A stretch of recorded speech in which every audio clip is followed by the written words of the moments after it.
Did you get anything? No. There you go. I have some brand new ones here. Yes. They're great. It's a very interesting brain activity, I have to say. There you go. Here's Not a very validating. Where'd you get one? Where'd you get it from? I printed like the Guardian one out, but that was pretty hopeless. So then we Googled Well, that's right. So they have comments under this too, which may or may not help. Where people, I don't know if they give it away, but there are certainly blogs where people will say this is how we did it. You know, like I did. Yeah, that's what I wanted was like an annotation of exactly. Yeah. And I don't know, like, I mean, I know how to do them, but I don't know quite, there is terminology for the, you know, this is the, I mean, obviously anagram and so on, but anagram indicate, like, people will have a little, yeah, they have a little thing, a set of words that describe the kind of types of clues which may help, but I don't know. There's usually, in these things, there's usually one that's inside the word, for example, and I'm not sure if that's, So directions of soldiers' heroic rise. No, is that what it says? Yeah, directions. Directions. So directions are a recipe. That's a recipe. So there's always a literal clue. Yeah, of soldier. So soldier can be GI, Royal Engineer, RE. So there are a lot of things that are abbreviations. So that's RE. Heroic rise is epic. It's British. So it's a problem. But it was a problem for me as a kid in Australia, you know, because they're talking about Surrey or something, and who cares about Surrey? So epic. It's epic. Royal Engineer, epic rise. And it's rise because it's a up and down clue. So the directions are really, you know, it's down and across, right? So all those things are taken literally. So recipe, which is a fantastic, this one's good, pitched. It's playwright initially, longed for cast. So that's a great, so it's got a good literal read. Playwright initially longed for cast. So you can kind of see, all right, they want their actors, but it has nothing to do with that, right? So playwright initially is P, because it's the first letter in playwright. Longed for is itched. Itched, you know, you yearn for something. And cast, it's the past tense of cast. To cast, you cast a stone. You did cast a stone. Itched. Yeah, it's really fun when like you're like, oh, I get why this is. Sure, it's really great. Getting there. This long one down here is wash up. Is it? No. It's I can't read it properly. Oh yeah, one who would be king's trendy artistic ability. 15 letters. One who would be king is a draftsman. Checkers. Just checkers is called drafts. Not here? Not here. Okay, in some parts of the world, checkers is called drafts, and a draftsman is, you know, the old word for one of your players. Yeah, and then they become a king. Obviously, very gendered game. Draftsman, and then becomes trendy. So draftman's, you know, apostrophe hip, hip, and it's draftsmanship. Is artistic ability, draftsmanship. Beautiful. That's really nice. Yeah. All right, we can talk about this up there. Do you know Sealyham? I don't even know if that's how you say it. Sealyham Terrier? It's a type of dog. Yeah. Okay, so I learned about. You learn things, which is fun. That's a dog, and it is. But you can figure out things, and then you have no idea why it is because there are two parts to each clue. But how many? So sometimes it's an anagram. You're like, oh no, it has to be that. So it's rehabilitate a shy male dog. So rehabilitate a shy male means anagramize a shy male, and you get Sealyham, which is a type of dog. It depends, and it's very much a zone thing where if you start thinking about what you're doing, it's all over. Because your brain doesn't actually operate properly. No, it's really interesting because you go into a thing and you're not aware of literal meanings at all. You never read the literal meanings. Like I have to look at it later on and say, oh, it actually said this thing, which is kind of funny. Your brain just goes past the sentence straight away looking for tricks and madness. So you've been doing this since you were this is how the problem sets work too. It's a really good metaphor for actual science, though. I really think it is, because you go down different holes and you get stuck. I really think it's true. And you get stuck in different, because you think, oh, this is a such and such type problem, and you run in there with all your things, and it's not, you know. But you get very spooky, weird things when you've done it enough, where you get the answer straight away. Like you read without even reading the clue, you get when you get in your head. And there are times where it'll be there, but you then proceed and forget that it's been said. Like it's like a little part of your sort of secondary brain goes, whoop, type 2 brain goes, whoop. And then you figure it out mechanically by getting the anagram or whatever it is. We've got to stop this. And then you get it, right? Then you get the answer and you go, oh, I saw that straight away and I didn't quite hear it, you know. So there are some weird things. I think, yeah. The strangest thing is when I've thought of a word which turns out to be an answer to a clue that I haven't seen yet, which is very odd. I don't know what that is. Okay. I'm struggling here, obviously. All right, let's just talk about cryptic crosswords. So what happened? Yeah, my maths teacher in high school used to give them to me. That's what happened.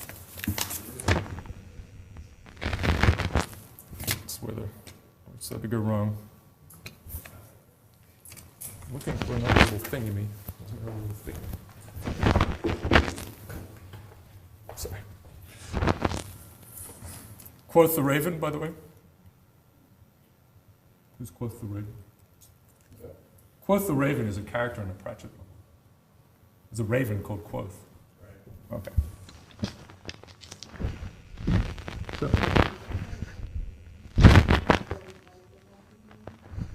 He's a pretty grumpy little character, yeah. Hangs out with the... There's death, right? The Grim Reaper. There's a 7-foot, you know. But there's also a death of rats. You know, there's the death of rats for rodents and things. Okay. All right. The Grim Squeaker. It's pretty bad. Legal punning would be punishable by. Right.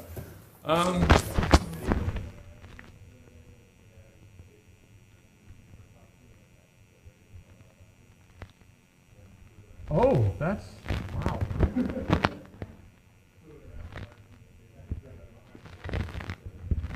And created some heart attacks. Okay.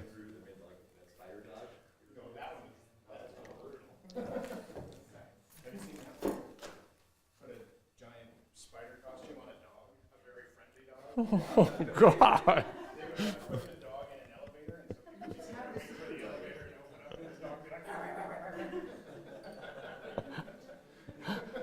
That's pretty good.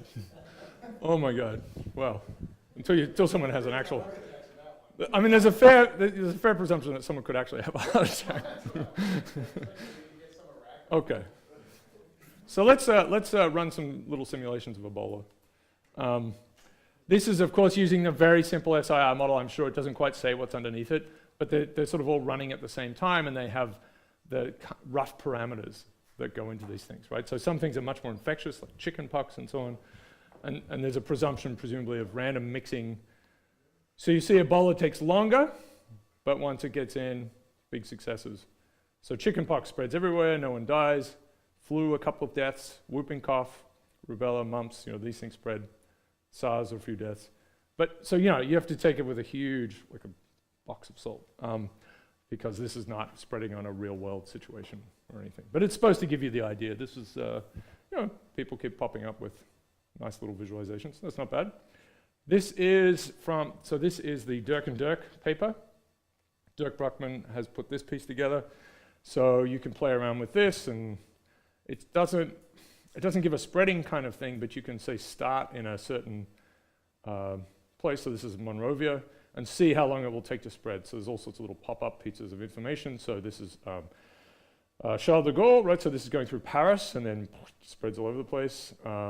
Brussels is a bit of an issue there. Accra opens up a lot of others. And then this sort of thing, if you say, okay, no one's allowed to fly into London Heathrow, for example. What's going to happen then? And so you can check things down here, like let's see, we're moving to New Zealand because, you know, where's New Zealand? It's going to pop up. Yeah, not much of a chance of spreading there. And I think, where's New Zealand? It's somewhere in here. It pops up when you click on it. You could go to Guam and escape. Anyway, all right. So there's a thing to play around with. I think that's about it. There are various tweets. They're always fun tweets. And they're in the tweets. That's true. Okay, so we're going to get to Mark Granovetter's work today. And this is not his work, so this is just wrong. But an influential character. There you go. 90, I guess 80-something thousand citations. The paper we'll look at is actually not this. So it's very famous for the strength of weak ties, which the whole small world thing and spreading and so on. We had this before. This one, which has got a sprightly 3,000 citations. Sort of a joke I think, in computer science, where there's let's throw the social scientists a bone and we'll just cite Granovetter. There's sort of a, you know, you're a computer scientist and you're modeling something and, you know, you're just like, okay, social science, blah, blah, blah, Granovetter. Okay. But it's more serious than that. Okay, this was fun too. Okay. The top 100 papers. Okay, I tweeted this. This is good. So this is not based on Google Scholar, which, you know, is open and it's Google and they munch through things, and some people say it's not particularly, you know, it's not correct. But it does correlate quite well with with other measures that are around. So this is the ISI Thompson's citation index. So Nature asked them to, you know, what are the top 100 papers in terms of citations? And so you can look at these. This one here, can I get it to come up? So protein measurement, right? This is 1951. You see it kind of peaked in the 80s, yeah? And it's going down, but it's according to these guys, 300,000 citations, which is probably 1 million on Google Scholar because there's more, but huge number of citations. And it has very much, again, this kind of power law business. They produce different graphs to show you how that works. I think it's here, right? So this is the paper mountain. Something like this part of the mountain, is it that much? I think from down here have one or more citation, one or less citations, 0 or 1 citations. Yeah, and the top 100 are just up here. You know, so it's again one of these very uneven distributions. The big story for it really, I suppose, is that for some reason there's the Eiffel Tower. But yeah, let's do that. The 100 most cited papers, they're famous, right? So they're famous by this metric. But they're not really famous because no one's ever heard of these things in general. And they're all about methods and ways of doing things. So there are a number of statistical methods, which the statisticians don't really like they're not important to them, but they're hugely important to, you know, biology, where there's just a ton of stuff to do with genes and proteins and so on. So, no, it's a well-done piece. Anyway, we're getting to fame, very different ideas of fame here. So if you want to get a ton of citations, well, you have to have a bit of luck, for sure, but I think the ending statement is, if that's what you want, devise a method that makes it possible for people to do experiments they want at all, or more easily will get you a lot further than, say, discovering the secret of the universe. So, you know, by contrast, right, the paper for the discovery of DNA, it's not in the top 100. You know, those sorts of papers aren't in the top 100. It's all about enabling other people, which in some ways is kind of great, actually. All right, we're getting yeah, and there's another piece I was just reading. Yeah, so about particle physics now. So you have maybe 1,000 authors. I mean, spectacular number of authors. And they're actually pretty good at saying it's not one of us that thought of all of these things. I should link to that. It's a Higgs, talking about the Higgs. Of course, Higgs, famous guy, right? And we'll get, and did get the Nobel Prize. And with one other character who thought of the same thing at the same time. And the other one died, so that rules you out, which is a bit rough. That's the way they do it. But it's, you know, that is a field that everyone is involved and they treat as a team, and even what they work on is very much decided by committee, actually, you know. So they have pretty strict rules because they know their game well. Anyway, all right, talking, lots of talking. So I gave you a little bit of background, things that spread, why they spread a little bit. They need to be easy to spread. You need to get a benefit for passing them on. And so what we'll try to get to today is some simple models. Right. Okay. Okay, this is an important piece, right? So why it works so well is everyone thinks they're an individual, they're acting separately. Yeah. Lots of copying going on, lots of imitation. Okay, few more examples. So specifically about social contagion. So this is Duncan Watts' feet, clad in Puma shoes. So this is from a while ago. This is 2002 or 3. I snapped a picture because this was somewhat hilarious to me at the time. So you walk around New York City, there were Puma shoes everywhere, or Puma, shall I say, Puma shoes everywhere. Got to get that Y in there. Puma shoes in New York City, and he was sort of the last one to get a pair. So this was the end. We decided this was the end of the contagion, right? I mean, it's done by if he was forced to buy a pair by a friend of his. That was his claim. But, it's really, and Puma responded spectacularly. We don't really, the models I'll show you don't have this in them, but there are models like this where something starts to spread, and then the thing that's spreading it, or behind the selling, if that's what it is, responds, and Puma responded magnificently by pulling out every model they ever had and making different colors and putting them in shops, right? So that accelerates things. And of course it has to burn out. Fashion is spectacular because you can see it. It's great. Talked about the other day. So iPods, I should say, they had a really good jump at the start because of the white headphones. They were different, and they were different colors. Sony was always yellow, so you could always see that with the Walkman, with your CD. Put your CD in, carry your CDs around, swap them. Hilarious. Go running with your special jogging CD thing, which kind of had rubber on it. Super cool. It was giant. Before that, people with turntables were dragging them along, pushing them in carts. I guess it didn't work. So, but that also made it easier for muggers as well. It's like, thank you. Yeah. So people started to change they lost that. So lots of things spread. And, as this sort of little list shows, I always have the leaving lectures joke, right? People start to go. But, some of them make sense and some of them don't. I mean, people will give you stories, and we'll come to this later on. People give you stories for why things spread. We're very good at that. Something took off. It's like, it's because of this and this and this and this. Harry Potter is an interesting one. I remember reading this on a flight to Australia because you have that time. And my wife had given it to me. This is, I guess, 99, 98. And I remember saying, this seems very similar to lots of other things, and what's so great? And okay, but now we can explain it very easily, right? So, or we feel we can. It's because of this and this and this and this about it. I've been reading it all again, right? So I actually record it. I record my readings to my children. No, so my second one, we're into The Prisoner of Azkaban, which is not bad. But the second book is just like, it should be Harry Potter and the plot devices. I mean, it's just unreal. It's like, okay. Organic. Not. Okay, so things that, and of course fashion is, it's sort of, at some end sort of frivolous, but also an incredible industry, right? It's a huge industry. There's a lot of money involved with this. A couple of pieces here that I've linked to. So these are ones that have, they're part of some recent work in the last 10 years that's been hugely influential or successful in its own right.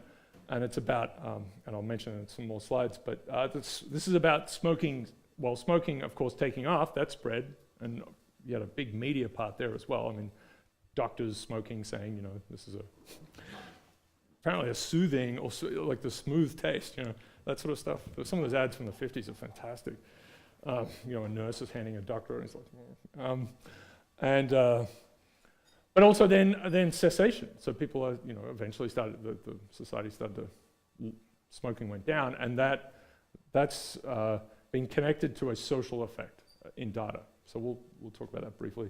Obesity, spreading, so that's a big claim, which of course results in, if it's really true, that you should not talk to, if you want to keep slim, you don't talk to your friends who are too big. So that's bad. So we've talked about SIR and SIRS type things, so you can have these kinds of contagions for social phenomena. When you think about classes of behavior, dieting, for example, or I think I said watching, scary films or something like that, or maybe even attend, being religious. You can sort of attend things for a while and then drop out and then kind of come back to it later on. So that you can be, to use the epidemiological terms, reinfected. Let's see. So, yeah, lots of things. What's this one? Yeah, so this is interesting. This is, I don't want the thing on. So, you sign up and then you invite people. So this is this sort of business. You see it all the time. This has been around forever, right? So you get 2 weeks free, and look, everyone is happy. But they're trying to get you to be part of the word of mouth thing. And there's an ugliness to that. Your friend is kind of dubiously bad. They're doing something for a financial reason. It's not because they think it's fantastic. I mean, that's a standard kind of ad. There was, so I'll mention them later, but I want to say them. So there's Buzz Agent. Have you heard of this? It's been around for a little while. So here's the idea, right? So you get some stuff in the mail. It could be, some kind of food samples or, all sorts of things, or some perfume or something. And then you're given some little lines to say about this thing, and you take it you go to your friends, and you say, okay, here are some sausages, and we're going to have a barbecue, and this is some stuff about them. So you're becoming a shill for this company, right? And because people realize word of mouth is great, because that's actually how things really spread fantastic, like in a deep way. It's because people, to be honest, what it is they're away from the advertising piece or the influencing piece. They're away from that. They're actually, as humans, saying we like this thing with each other. So they want to manufacture that.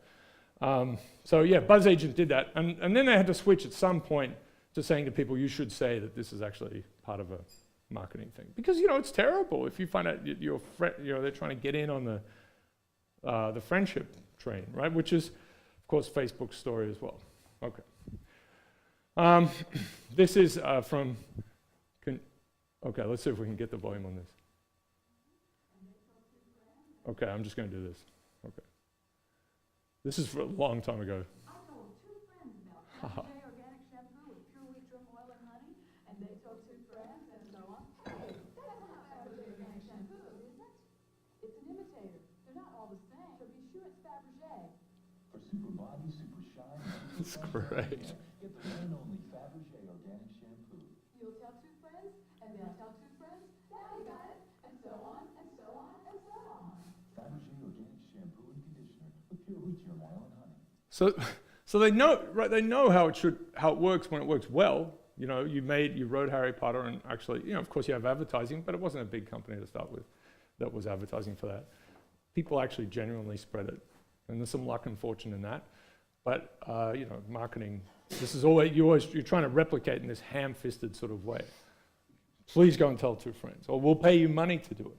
That's just going to disappear after some time, because once it gets away from the source, you're being motivated to do it financially, possibly, or you get whatever it is, you get 2 weeks free, blah blah blah, all these things. Yeah, okay, all right. That one is messed up, so we'll leave that one out. Yeah, okay. Fix. Okay. So it's interesting. People know it's word of mouth is a big deal, and then they go about it in a bad way, I'm going to say. All right, so this is Christakis' father's very, this stuff has been cited tremendously. Christakis is now at Yale, part of a new networks institute there. Fowler is at UCSD in political science, right? Yeah. Okay, so they have a bunch of things. So quitting smoking, spreading, my hilarious way of saying obesity. Happiness spreads, loneliness spreads. So maybe they collide, I don't know. It's kind of bad. Divorce also. And there's a book, based on all this, Connected. People have known social networks matter forever, of course. So anyway, so this is still, so this, I would say in some ways, people have been trying to measure this for a long, long time, right? I mean, there is a famous book from the 50s, Katz and Lazarsfeld, on influence, and where they actually went and interviewed, I think this is the whole book, they went and interviewed women in a Midwestern town, and I think it was sort of around was it the Korean War maybe? That's what was going on. So, and asked them, why they bought this product, why they went to this movie, what, who was the person who spoke to you about this, how many people did, like trying to really sort out that influence process. It's incredibly difficult. And what people want to know is a simple story. It'd be great if you just pay this person money and your thing will spread. Now that could work with Oprah for sure, yeah, but you have to pay a lot of money, and she would have to genuinely like the thing. She can be tricked, obviously. So this is right. And as I said, I don't mean this, but it's just that this is the headline that has to come out of some of this, right? That are your friends making it's bad, right? And so this is an investigative piece. This is 2009. This is Slate. This is Everything is Contagious. So some doubts about this. The human superorganism. So it remains a bit of a complicated thing. No one argues against the idea that social contagion is incredibly important. It's absolutely a giant part of society and the world's population. But measuring it has always been hard.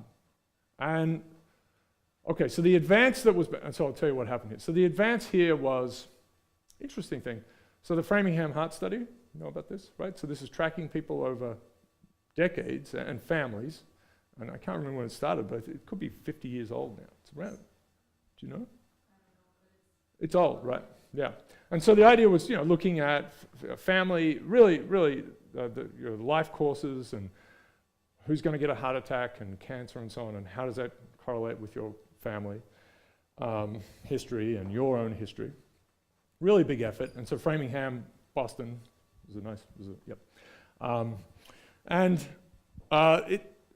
people who were involved in the study, obviously answering bazillions of questions, and there was one in there because they didn't take social factors into consideration, right? That's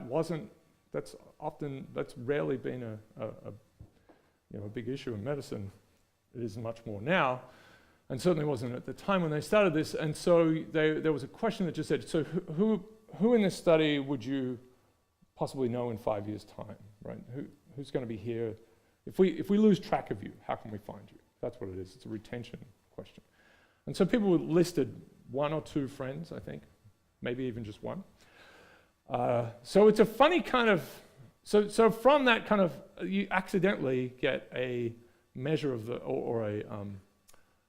glimpse of the social network that these people live in, because it's not, you don't have all of their friends and you don't have the strength of those ties. You just have a pointer from individuals to one other person who they say is a strong connection, right?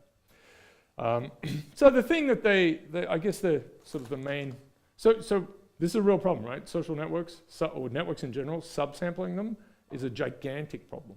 And we haven't talked about that much at all. We just had a paper come out in PLOS1 where we try to cope with this a little bit. People have looked at it over time, but the vast majority of work on networks is just, I sampled a network and I'm going to sort of say it's the whole thing, and it's an interesting thing to study. It's just hard. If you're missing links, so if you're missing, this is just something to be aware of, and some of you will definitely work on network problems. If we've got these, this person seems to be 3 steps away from this person, right, in this network, and all of these ties are supposed to be really strong ties for some reason. But if the underlying network has connections like this, right, and maybe these people actually might know each other. But if you're subsampling it, if you're saying, I just want, you list 1 friend, that's going to hugely reduce the network. And when you start to talk about how far people are away from each other, the whole thing is just it's really, really difficult. It's really, really difficult. Even if you know the attrition rate, right? So if you know that you've only got 5% or 10% or 30% of the edges, it's still hard to then attempt to reconstruct the network or talk about these things. So, there are statements that come out of this that say, for example, if a friend of a friend of a friend, someone who's 3 steps away from you, which is a long way, 3 steps is a long way, it is in some ways the edge of your social universe, right? So if you look at So let me just finish the statement. The statement was that someone gets a raise, then your happiness goes up. Right? If they get a raise of some magnitude, then your happiness will go up. Like that could push through the network. So it's, I mean, certainly there are correlations that go out that far. We have seen, we have this happiness thing. We've seen out to 3 links correlations in happiness. Right? That doesn't mean they're causal or being impacted, but people, so you have some fabric, you've got this fabric of network, whatever it is, and then someone's happy here, there. People that are 3 steps away, there's a sort of a decreasing correlation as you go out, right? And I just want to say one other thing. There's another study by Georgi Kosinets, who was a student of ours at Columbia, who's now at, was in Science, and he was at, published in Science, and I should have it up. He's now at Google. It was on email networks, right? So we had a lot of data for this, actually, a couple of years of data from a large university, which we didn't name. It's kind of obvious which one it was, of all the email that people sent within the university. So we were able to get this. It was all anonymized, and the names, the addresses were all randomized, turned into some anonymous thing, and no content. But you could see who emailed whom, and then we had some data about their demographics, which classes they took and so on. So you could see if there was some connection between their identity, which we've talked about, and their network structure. And in that, the chance that if you are in this network, you're emailing with people, the chance you start emailing with someone who is 2, 3, 4 steps away from you, so that declines with that distance to the extent that someone who's 4 steps away with you, the probability of you just suddenly emailing them is statistically the same as a random person in the network. So that's, this was a useful thing to sort of see, and we've sort of seen this in, as I said, Twitter, for example, with happiness, for a different setting. 3 steps away is kind of the edge of your social universe. So that should make some sense, but it seems right. And people were pretty different, 3, 4 steps away, very different kind of characteristics. Oh, I was just wondering about with this spreading of happiness. I know that the temporal component of happiness and accommodation to incidental events has been pretty well studied. In terms of something bad happens and you feel bad for a little while and then you do that. It evaporates? It evaporates. Yeah. So, people go back to a set point. Yeah. I was wondering about when you're modeling with SRIs, that seems like it would be very intuitive to how to implement that actually, because you have this kind of refractory period. Yeah. So using just people's words in tweets or emails is hard because you can't really judge someone on a couple of statements. And you can't do it algorithmically. You could stand in front of someone and say, yeah, they're pretty, they're jumping up. And you can see that they're happy. You could probably make a judgment personally, especially when you can see people's physical self. But using it remotely like this, there's really no way. So what you have to do is accumulate the data. So you might say, we have 6 months of expressions from someone, and then we have 6 months of expressions of the person next to them, and so on. So it's not, and it's even, so spreading is hard, right? It's hard to really do that really well and not lie to yourself and make a mistake. But this is about correlations. Are people who are adjacent to each other in, at least in this social sense, are they similar in their expressions in terms of the emotional content? Seems to be. Seems to be. Yeah, so you'd have to do it over a longer period of time, and they'd have to have enough output. There's such a weekly cycle with what people talk about that it might not be, you might not get enough data for an individual. Some people do tweet a lot, which pretty spectacular tweeters. And there are some dubious things like lists and so on, where you sort of manufacture tweets. Yeah, it's hard. And I think in some ways that's kind of, it's not bad to do this. You don't want to take one comment from someone and judge. This is of course what we do publicly a little bit. One comment from someone, and then that decides their fate. Right? That someone, a politician says some one bad thing, and they're gone. Okay, sometimes they say terrible things, but it's good to have a few more samples before you start to completely define what someone is.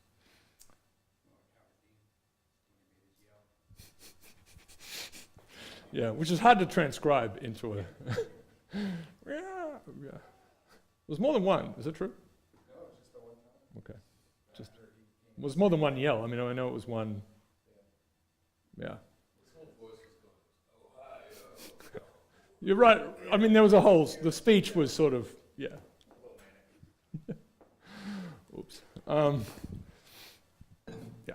Okay. So yeah, we'll do it if we get a chance. Of course. We're bad. Okay. All right.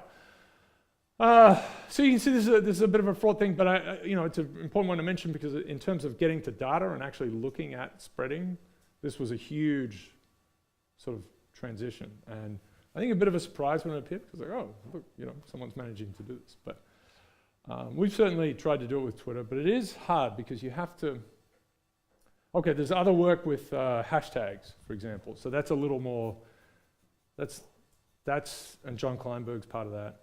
At Cornell, and that's not bad because in some ways, there's an onset where you start using a hashtag, and so it's sort of clear.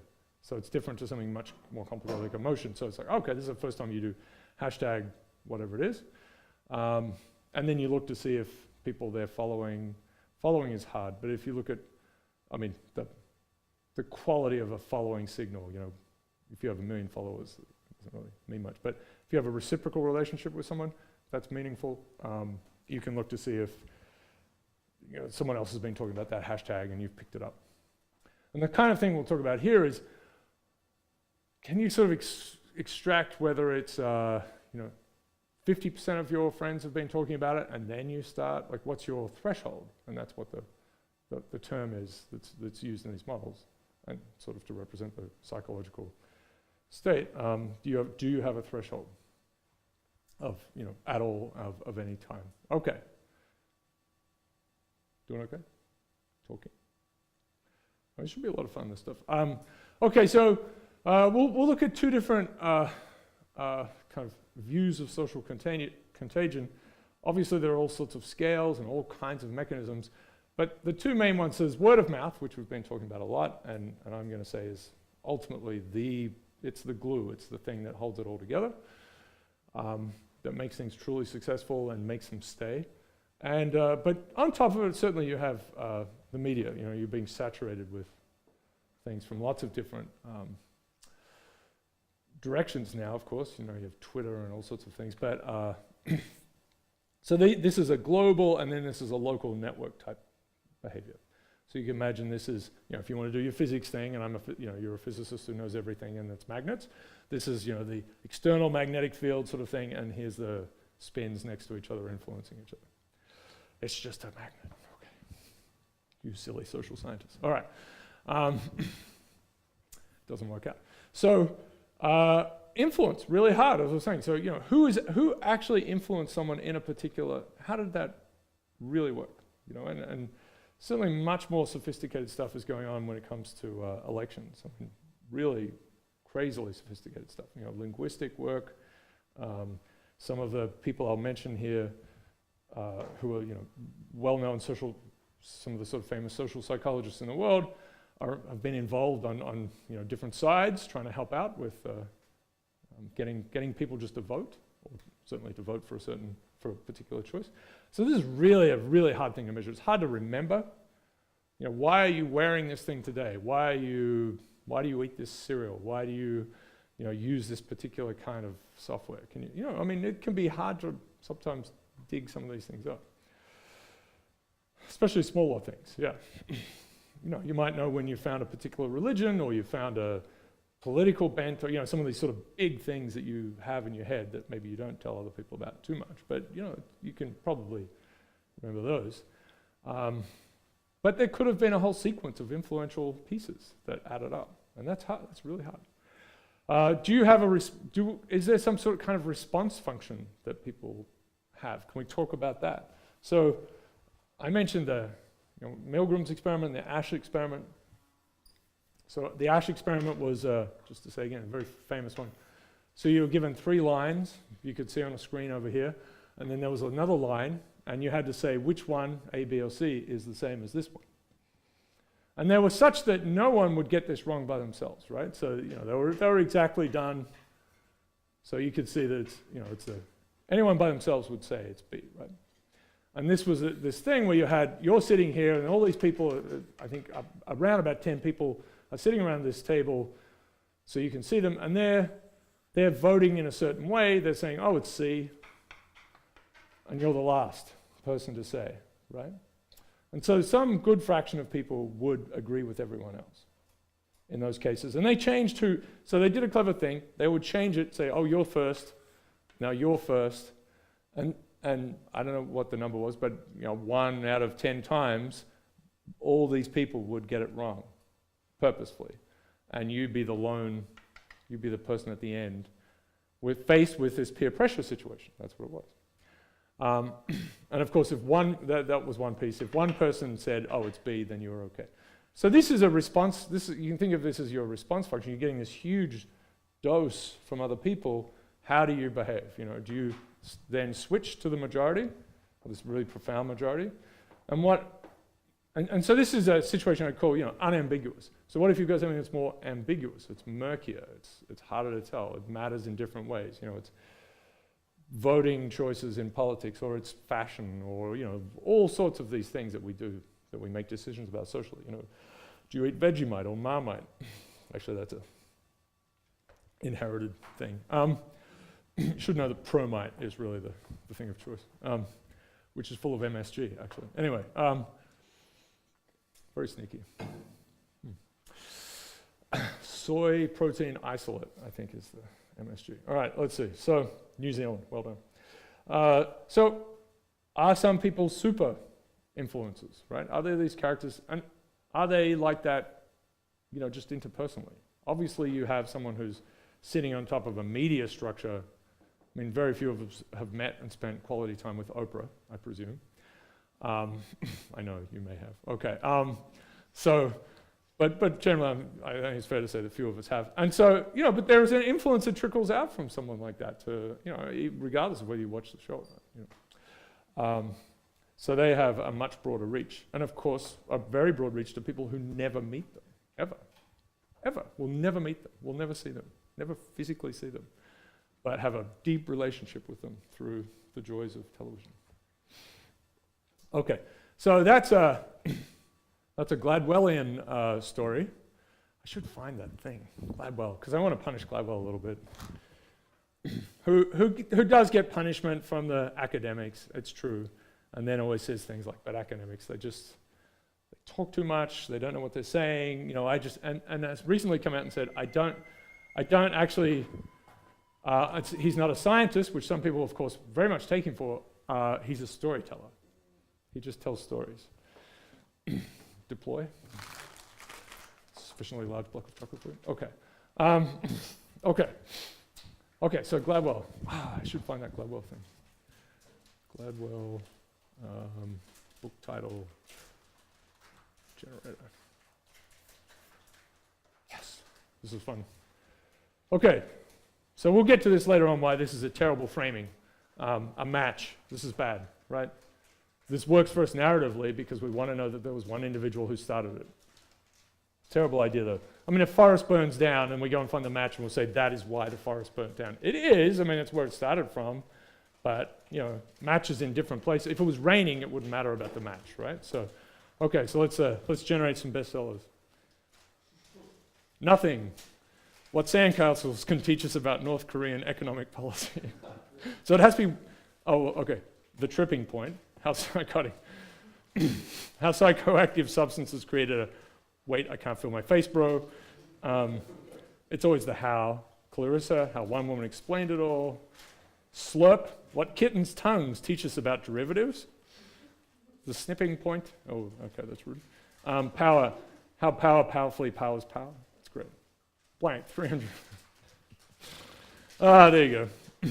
Anyway. So he deserves this. Subtitles, how secondary titles inflate a sense of importance. That's good. That's quite true. I will say it's true that he's a decent runner, so good for him. Yeah. He's still he did a 450 or something in the New York City 1 mile. Yeah? And he's 50 something, so solid. Anyways, but it's been a problem because this, I mean, ironically, is an incredibly influential book. Because it tells good stories, you know. And some of it's right, it's just messy. But this is a problem, right? This idea that there are influentials, and we'll get to this, that there are influentials and they control everything. You know, that if you get to them or they decide that this is the way we should do things, then everyone else is just going to copy. Yeah.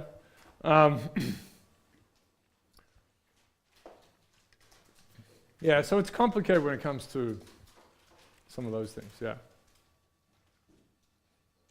That's dictatorial.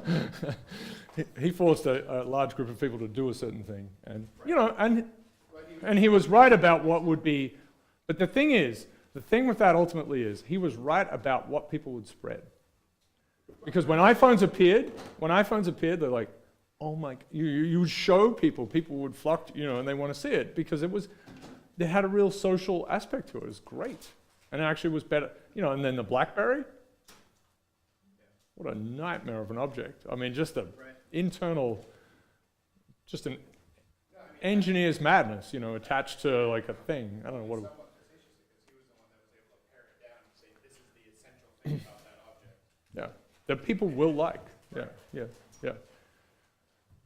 And they genuinely do like it, I guess. Yeah, no, the understanding of the power. I mean, it's true that a lot of places groups did misunderstand the power of social influence, or that, you know, they want to have the story like, we'll tell you what you should buy, and then you buy it. But people who kind of figured out, like, this is something that actually, you know, people will share and spread and so on, doesn't mean you're going to succeed, but they've had a better chance. So, you know, Microsoft missed the internet completely. They just sort of thought of PCs being isolated and at home was fine. They didn't really get to it. I mean, they don't have to worry about it.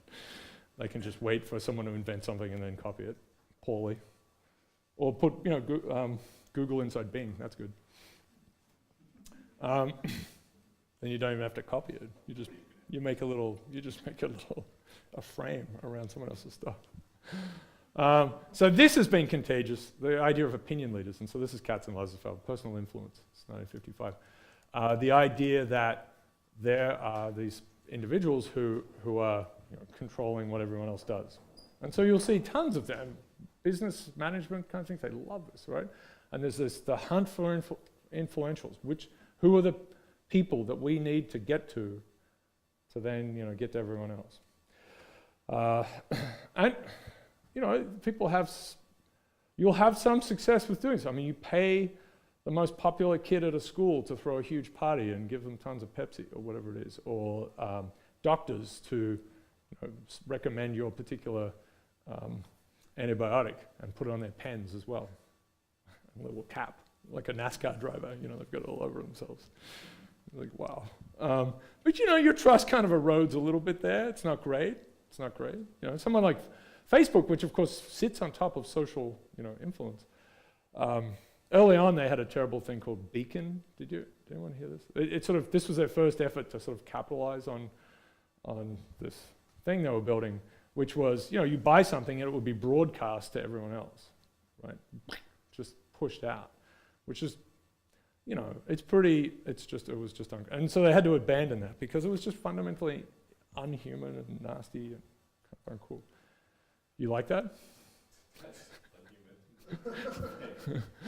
All right, sorry. People were upset about that one. Anyway, so they've managed to succeed in different ways with the little like thing all over the place. So now you see it, right? You like something, then that pops up on the little, what do you call that thing on the side? The little Snoopy thing? The little really NSA thing? Yeah. Really just close the browser a little bit. Yeah. My wife's birthday was recently, so all of a sudden all her presents started popping up on the sideboard. It sounds like it's a... Like, don't use my computer. Okay. Oh, that is bad, yeah. Yeah, so, right, okay, right, good. So this is kind of the thinking that's broadly speaking, that's been around for a long time. There are 3 slides. So the first one was, and they're connected to media, right? So radio appears, and people are suddenly listening at home to the, from a long distance. I mean, you had newspapers, but now you're getting it live, which is incredible. And there are these big transitions, right? So newspapers were a thing, or pamphlets. Town criers, obviously, was a big piece. Bells. And telegraph was a huge transition, right? Because suddenly you're getting information about somewhere else, essentially instantly, but it could be hundreds and hundreds and hundreds of miles away. It just completely changed the way we thought about things. But radio came along, and then suddenly, so that was framed as the hypodermic model. You're sitting at home, and the information gets injected into your brain. And the thinking was that, that would just sort of control. Now you've got this coupling of all these people together, this global coupling, and they're all going to think the same thing. I mean, certainly, it's a big transition from someone telling a story around a campfire or whatever it is, and people all hearing that and then trying to spread it, maybe. So I guess it was just, it's an anniversary of Orson Welles. So Orson Welles on the radio with, it's today, the sort of, I don't know what it is, it's some anniversary of that. So reading out, just reading out War of the Worlds, or was it a play version of it? There was a radio drama. I mean, But it was presented as... Yeah, it's presented as a news thing. Yeah, right. And everyone thinks it's true because, they've built up a lot of trust over time, and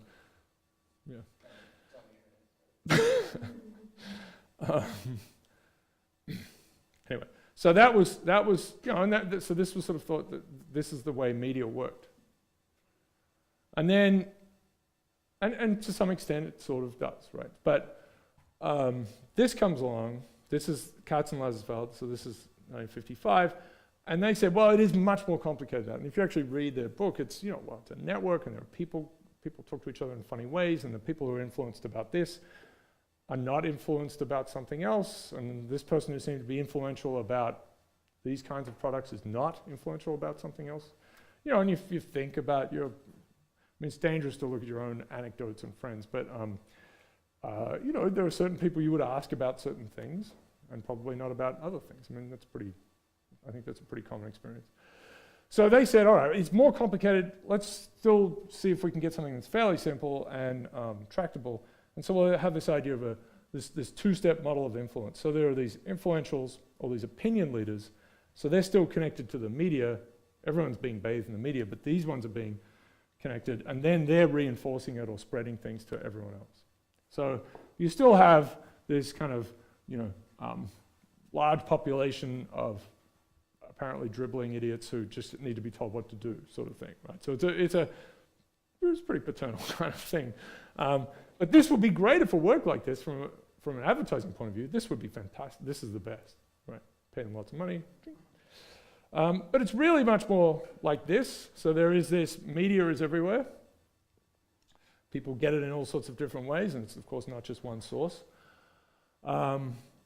And this is, as I said, acknowledged by, in the 50s, that it's really much more like this, that the influence goes in different ways. Some people are influential both ways, all sorts of things. It's a complicated thing. What happened, though, because of this, again in the 50s, is that you have this half a century, and it keeps going, of trying to find these people, identify these people, and sort of, what's a simple heuristic for finding who's going to be influential about this thing, and how do we get our product to them? And it's a mixture, because this can be used for good and bad, of course. Okay. Doesn't Twitter facilitate that now with retweets though? You just track the person who retweets. Yeah. It has it's made a kind of spreading very easy to measure. I mean, it's Twitter-centric, but it has, yeah. So someone, right, so, if Bieber tweets something, it just gets a bazillion retweets, I mean, straight away.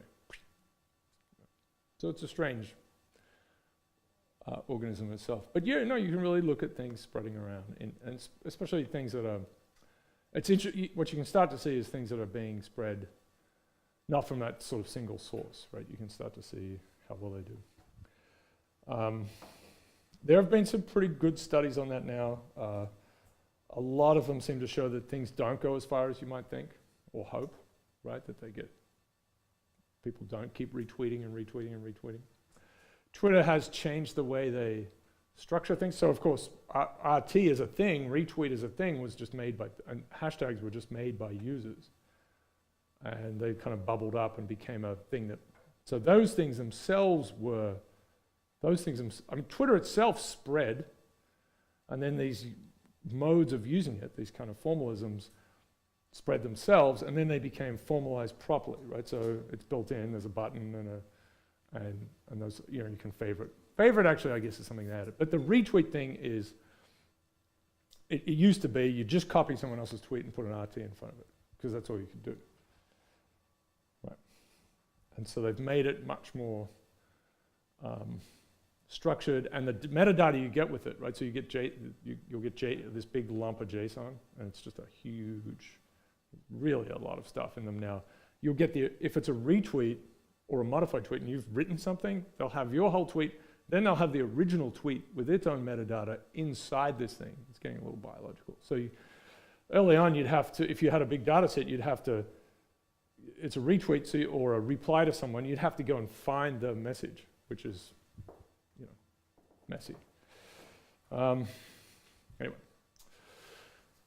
what else am I going to say? Lots of words. So why do things spread? Is it because of these special individuals, the Gladwell story? Or is it system level properties or some mixture? Is this business with, you know, the thing that's on the front of Gladwell's book, is it the match, you know, how important is the match? And I'm going to say, I'll come back to this. I kind of want to give a little overall thing later after we've talked about fame. It's because we're narrative making machines. That's a much better story to tell, right? You know, someone invented the Uggs and that's why they're famous. So that you can talk about these things. And we like to add, you know, we like to think things happen for reasons. We're very good at finding reasons because it's good to, I guess it's basically good to err on the side of finding agency and causality, because if you miss that, the agency one is a famous one, right? I suppose that if you see a tiger in the trees and it's a rock or a, you know, part of the tree, then that's a fine mistake to make. That's okay. Get a little scared. But making the opposite mistake is bad, right? The tiger looks like a tree, it's all over for you. So imputing agency into inanimate objects is not bad, and I think we do this in a bigger way with stories. Okay, what's easier to do is to, another thing that's very easy, very natural for us to do is to ascribe success to the properties of the thing that's successful. Because it's sitting right there, right? That, you know, Lady Gaga is successful because of her voice, because of the way she dresses. And we very easily discount social reasons for that. And of course, randomness, unless we don't like them. And part of this is very much that group properties are hard to understand. They're just hard to understand. We can understand an individual doing things because we are individuals. And it's good to look at what people said before and after. So this is a classic example. There's a book that's come out in the last, I guess, how old is it now? 10, 15 years. I think Sassoon is an art historian, which traces the history of the Mona Lisa, which is by far, at least in Western culture, the most famous. I mean, it's just, like, if you ask them what's the most famous painting in the world, they will say this, certainly in Western culture. If you say, what are the 10 most famous paintings in the world, that's going to hurt. That's pretty hard, actually. Or name 10 famous paintings. The Last Supper, there's the Scream thing. You know, it's just hard, right? What's that? Yeah, it's a little hard for us. Anyway, we're usually good at knowing. There's another sort of story here. We're not bad at knowing 2 or 3 things about something we don't know anything about, right? Right. So it's just you don't know anything about it, but you know Mozart and Beethoven. Like, you could list a few famous composers, but that was an unnecessary. That was an unwarranted barb from me. I really didn't need to do that. Okay. But you know, right? Well, no, right? So okay, that's a sort of a side thing. But this was not a famous, the thing about this is it wasn't a famous painting straight away. It didn't sort of roll out and they're like, oh, wow, like fall over stuff, you know. And nice work, Leonardo. Who was one of these crazy people, right? I mean, one of our most famous crazy people. He became sort of famous once again, I suppose, for his engineering creations in the 1800s, and that sort of brought everything back up about him. But he was there's a Leonard de Querm. So he's sort of good at design, like doodling some killing machine, and then a beautiful flower, and then another killing machine, and then the Mona Lisa. You know, like he sort of has this kind of weird body of work, obviously funded by, you know, people in charge of nations and provinces who wanted to do bad things to other provinces and nations. So it's like getting funded by the DOD or DARPA or something today. Just like, here's another one, yeah. That will melt a castle. This one makes perfume. Anyway, very dangerous human, right, okay. So it's not the greatest painting from the start. There were a couple of things that happened, particularly, and this is really in the 1900s or late 1800s, 1900s, there was a theft. It was stolen, so it got a bit of, you know, story about it. There was an attempt to vandalize it. And it rose in stature up and up and up. And has anyone ever seen this? Right? I mean, underwhelming is exactly right. You walk in, you think, you know, there's going to be the music, there's going to be the, you know, like there's going to be this whole thing, and there'll be light coming out of it, and you'll sort of like fall over, you know, but it's kind of small. And there are a lot of people around. It isn't, so that's the point. It's intrinsically, it doesn't, you know, there's a lot of social stuff here. That's what's going on. This is old, so it's been parodied, right? So it gets into parody. You have this, that helps these things. So, this is a little one. This is more recent. This is a change in the narrative for Lance Armstrong. So this is a story that, look at this, you know, so, okay. This is about finding stories and saying that that's why it's famous, okay. And the story here is that people would look at the Mona Lisa and say, oh, it's the eyes and right? There are reasons for why, the reasons that are ascribed to this thing for why it's so famous are all about it. The particular kind of painting technique he used, which no one cares about. But, you know, like, there's that, you know, right? This mistake follows you, right? The people very easily will trot out those things, like their eyes follow you around the room. That's creepy, actually. Lisa has dead eyes. Okay, yeah, that this character, here's this sort of narrative thing. So Armstrong, you know, case goes to pieces, that there's a simple story for it. There's a simple narrative, right? You can point to this. You know, that now we can figure out, we can explain how it all falls apart. This is essentially necessary in journalism, but people reading articles, you will see over and over and over again, it'll be about, say, I don't know, an earthquake somewhere, which has, you know, affected a tremendous number of people, or it'll be about welfare, you know, again, lots of people, and it starts with a single individual. Right? This is a journalistic kind of method for getting you engaged, and it works. It works, right? It's like Joe Smith didn't know their house would foreclose, you know, and you're into their little story, and then they try to tell you some bigger stuff, and they close with that person. They go back to Joe Smith at the end. It's done all the time, but it's kind of dangerous, you know. It's very deceptive in a way, because you get trapped on that one narrative, and it is one example of some big distribution. Now, if that is really emblematic and there's no variance around that experience, then maybe it's okay. But we have such a proclivity for doing it that we get ourselves in knots. This is an example of, right, so once again, Mona Lisa is just not famous in the 1700s. You know, if you ask what's the most famous painting, that's just, no one's going to say that. But it's there. It's been there for hundreds of years. I mean, how did it take 400 years for us to work out this is the most famous painting in the world? That's kind of bad work, right? So the fall of Eastern Europe, which happened before some of you were born, obviously, which is incredible.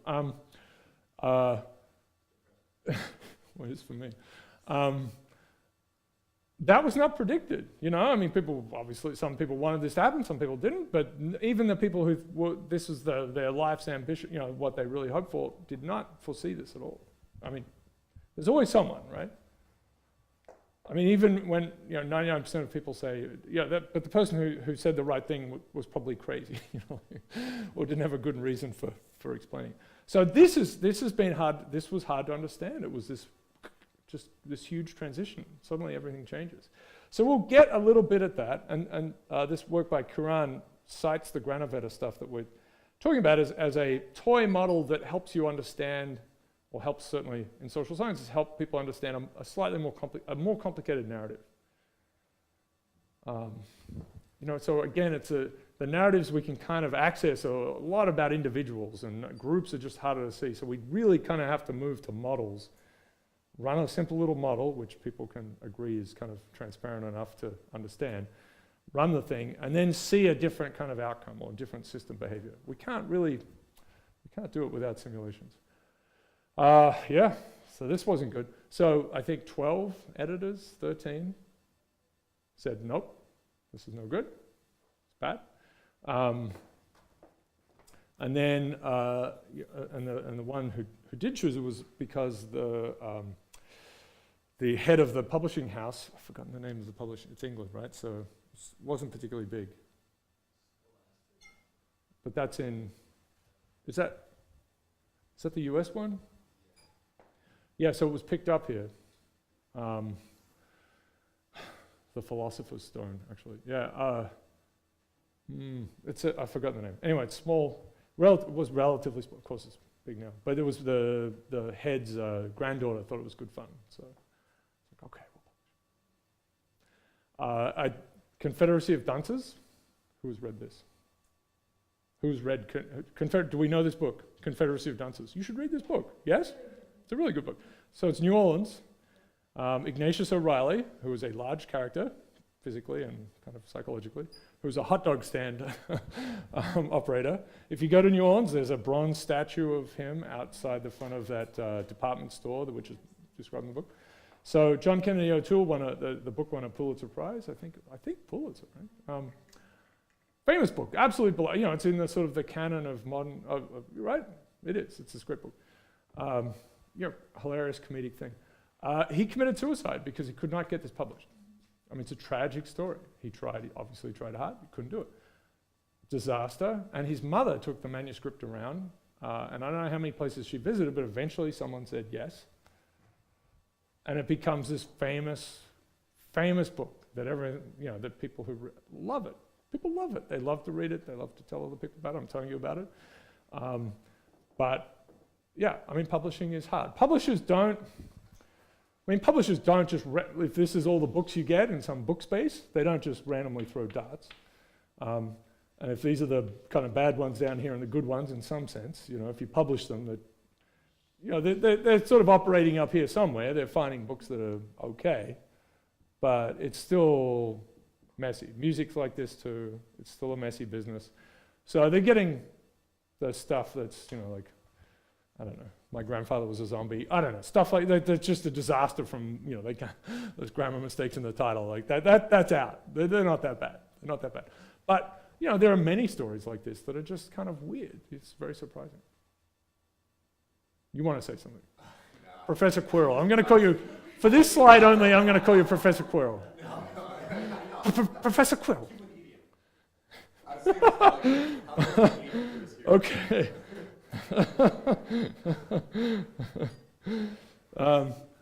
Your Highness. Actually, what's the right honorific for Gaddafi? For Gaddafi? Oh, well, Sir. He's not the king of Africa, so. Okay, Your Highness. What would you want to say something? I don't know. I'm the reincarnated version of him, so it's like he kind of like left all the trappings behind. More chilled. Yeah, right. We'll have to work up some trust on that. No, you were going to say something before. Oh, I don't know. I just think about how like most of the gatekeepers in this whole process are like failed artists themselves. Okay. So like, they're naturally going to like detest anyone with any talent. I mean, There might be some bitterness here, I don't know. But, Yeah, I don't know. Yeah. it's like people who teach music theory. I mean, Ouch. Yeah, there it is. no offense, but they're usually like failed composers. Right? So it's Those who can do, those who can't teach. Yeah, all right, yeah. Yeah, it's an interesting business. I don't know. I mean, they're not, as I said, they're not, but it's hard to know. I mean, if you ran the world over and over again, how many times does this thing win? I don't know. I mean, it's pretty fluky at that point if editors are just saying no, and like maybe it never gets published. Maybe it does get published, but you know, the day it comes out, it's, I don't know, something bad happens in the world as well, and it doesn't get a hit. And maybe someone else publishes something about wizards and little children the day before. You know, like so there's all this. Well, so what happens too is there's this massive copying and aping, right? So another one was the Da Vinci Code, right? So that's an interesting book to read. And the one that comes after it, which is the lost symbol, that's excruciating to try to read. I mean, I did read this because I think it was important to the Da Vinci Code to you know, kind of see what's going on here. But wow, that other one, it just hurts. You can't read it. you ever do like linguistic analysis on it? Because I feel like Yes, right. every verb is modified by an adverb. Like he said forcefully, he opened the door suddenly. Like there's no standalone verbs in that whole book. Well, and it's also, you know, show don't tell, right? So it's the internal monologues of characters. They just give backstories. They're just implanted while they're driving down. They think about something that happened. It's just, it's very painful. Okay. All right. Sorry. So yeah, but that, you know, you would not predict that would be it's a little hard. Yeah. Actually it's Foucault's pendulum light, very light. Foucault's pendulum, that's good. Umberto Eco, that's a good thing to read. Similar kind of thing, you know, holy grail business. Okay, okay, so here's a good one. So Maurice Sendak, Where the Wild Things Are. Have you ever seen interviews with this character? Pretty great. Colbert had some wonderful, wonderful discussions with him. And I hope I link to them.